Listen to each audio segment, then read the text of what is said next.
All right, part three. So I've been selling handbags and fragrances for the last year or so, year and a half probably, last year.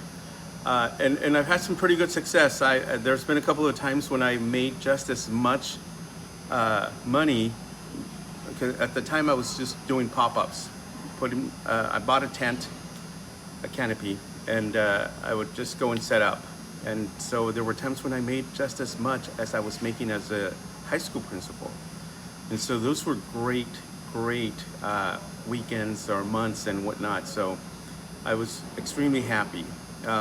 Primarily, and so because my thought process was, if I can invest 10 to 12 hours a day at work, working for a school district, working for someone else, I can do that for myself. So that kind of helped me move along and gave me the motivation to want to do this even more, because we tend to put in so many hours, and a lot of times we are required to put in so many hours, especially when you're salary based. There is no limit to the number of hours that you can work on a week.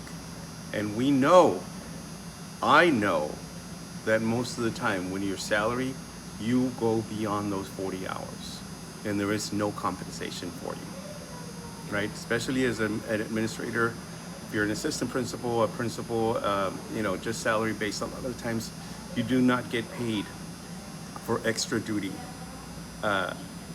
stuff. I attended, so as an assistant principal, I would attend so many athletic events, band concerts, other things, outside of my regular schedule, and there was no compensation for that. The same thing as a principal. And so if I'm gonna put in all that extra time, I might as well put it in for me, all that effort for me,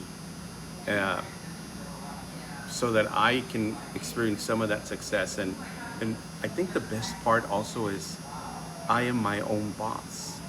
And if I make a mistake, I don't have to answer to anyone. And we know how that goes when you have someone above you and you do have to answer to a certain individual, or when you don't necessarily agree with certain suggestions, ideas, strategies, and they don't want to hear what you have to say.